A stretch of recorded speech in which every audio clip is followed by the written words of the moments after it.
Good evening, everyone. Welcome to the channel. Before I begin, here are my disclaimers. Today I am going to give you an update about Commvault Systems, Inc. quarterly report. Commvault Systems, Inc. offers a wide range of businesses and services that cater to data protection and recovery needs. At the core of its offerings are operational recovery, autonomous recovery, and cyber recovery, which provide backup, replication, disaster recovery, and threat scanning capabilities for various workloads and environments. The company's cloud-based solutions include Commvault Cloud's Cleanroom Recovery, which provides a clean and isolated recovery location in the cloud, and Commvault Hyperscale X, an integrated data protection solution that supports enterprises' transformations to hybrid cloud, container, and virtualized environments. Additionally, Commvault Cloud Air Gap Protect offers an integrated air-gapped cloud storage target for IT organizations to adopt cloud storage while reducing risks. Commvault also provides compliance-related services through its compliance offering, which includes built-in reporting, auditing, and logging to ensure data integrity. Furthermore, the company's Cloud Rewind and Backtrack services allow organizations to restore their cloud application and data environment, as well as revert objects and datasets stored in Amazon S3.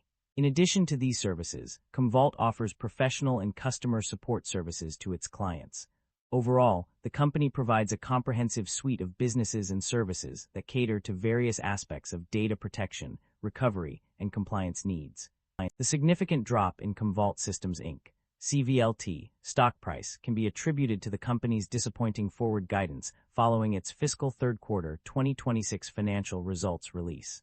Despite reporting strong revenue and earnings that exceeded analyst expectations, investors reacted negatively to the projected slower growth in subscription revenue for the fiscal fourth quarter of 2026 and the full fiscal year 2026. The stock's valuation was considered high prior to the earnings release, and the lack of acceleration in growth led to a sell-off of shares. The company's projected revenue for the fourth quarter fell short of analyst expectations, with a range of $305 million to $308 million compared to the anticipated $314 million. This disappointing outlook, combined with concerns over slower near-term growth, contributed to the negative market sentiment and resulted in Commvault shares closing down by 31% to $89.13.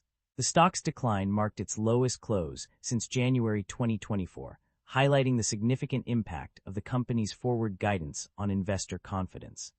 Commvault Systems, Inc. maintains a market capitalization of $4 billion, broadly in line with the industry peer group.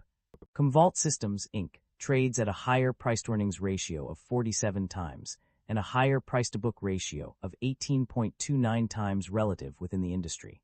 This makes the stock appear much more overvalued compared to its peers. However, the broader industry is also trading at elevated valuation levels, suggesting sector-wide optimism rather than company-specific overvalue.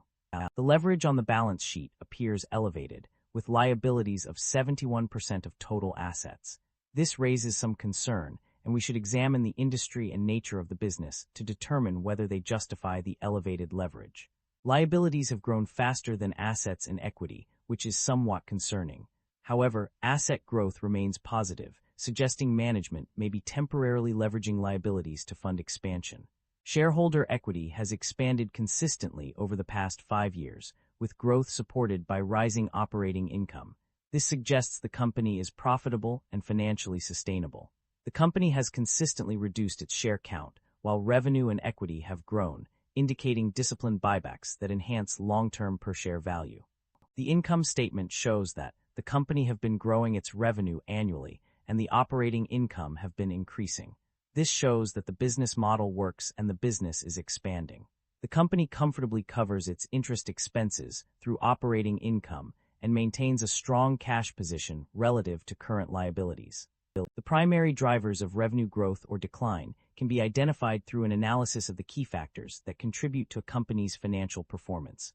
On the positive side, term-based license revenue and software as a service, SaaS, revenue have been significant contributors to revenue growth. The former has seen a substantial increase from $97,625,000 in 2024 to $118,950,000 in 2025, while SaaS revenue has grown from $60,696,000 in 2024 to $87,379,000 in 2025. Subscription arrangements have also played a crucial role in driving revenue growth, with a notable 22% year-over-year increase. Furthermore, SaaS revenue growth has been impressive, reaching 40% in 2025 compared to 71% in 2024. Additionally, other services revenue has seen an increase of $1.4 million. On the other hand, perpetual license revenue and America's perpetual license revenue have been significant drivers of revenue decline. The former has experienced a minus 17% year-over-year decrease, while the latter has seen a staggering minus 42% year-over-year decrease. These declines highlight the need for companies to adapt to changing market trends and customer preferences in order to maintain revenue growth. The net income of the company experienced a significant increase over the past year, with a rise of $5.7 million in the 3 months ended December 31, 2025, and a substantial jump of $33.8 million in total revenues. This growth is also reflected in the 9-month period, where net income increased by $10.9 million. The profit margins of the company have also seen notable improvements. The gross margin rose by 18.7% in the 3 months ended December 31, 2025, while the operating income margin increased by a substantial 45.3% over the 9-month period. Furthermore, basic and diluted net income per common share saw significant increases, from $0.25 to $0.40, and from $1 to $1.24 respectively. The reasons behind these changes are largely attributed to the growth in SaaS offerings, which has led to increased infrastructure costs of $8.2 million. Additionally, incremental hosting costs associated with acquisitions and infrastructure growth have also contributed to the rise in net income and profit margins. The company is indeed generating a significant amount of positive operating cash flow. According to the financial statements, in 2024 and 2025, the net cash provided by operating activities was $130,427 and $112,495 respectively. This indicates that the company's operations are producing more than enough cash to cover its expenses, resulting in a surplus that can be reinvested or distributed to shareholders. The consistency of this trend over 2 years suggests a stable and healthy financial position for the company. The company's debt level has experienced a significant increase over the past year. The total current liabilities rose from $555,050 to $616,628, an increase of $61,578. Furthermore, the issuance of $900,000 aggregate principal amount of 0% convertible senior notes due 2030 in September 2025 added substantially to the company's debt. This is evident on page 45, where it is stated that the debt increased by $900 million with the issuance of these notes. However, despite the increase in debt level, interest expenses have shown a mixed trend. On one hand, the interest expense has decreased significantly from -$104 in Q3 2024 to -$1,449 in Q3 2025, indicating a reduction in interest payments.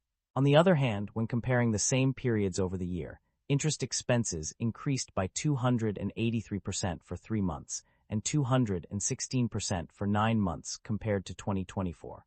This suggests that while the company's debt level has risen, its interest expenses have not necessarily followed suit, at least not in all time frames considered. The performance of various segments and regions can be analyzed based on the extracted summaries. In terms of revenue growth, the United States segment stood out as a top performer. Between $3 million and $9 million, this region saw a substantial increase in revenue from $154,732 to $462,239. In contrast, other regions such as Europe, Australia, Canada, and Asia experienced a decline in revenue over the same period. The decrease was significant, with revenue dropping from $159,100 at $3 million to $409,759 at $9 million. This indicates that these regions struggled to maintain their revenue levels during this time frame. Management is optimistic about the company's outlook, citing several key strategies that will drive long-term growth. A primary focus is on providing cyber resiliency through data protection and recovery, which will be achieved through recurring revenue arrangements such as term-based licenses and SaaS solutions. To support this strategy, management plans to invest in both channel relationships and direct sales forces. The company believes that indirect distribution channels will generate more revenue over the long term, and subscription arrangements are central to its growth strategy. Continued adoption and conversion to SaaS arrangements are critical to sustaining long-term growth. Management uses key metrics such as ARR, SaaS ARR, and SaaS NRR to assess the health of the recurring revenue base and inform strategic decision-making. In terms of financials, management is confident that the company's existing cash and cash flows from operations will be sufficient to meet its requirements for at least the next 12 months.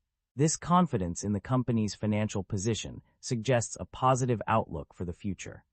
That concludes the financial summary for Commvault Systems, Inc. Feel free to comment below, and I will be happy to answer them when possible.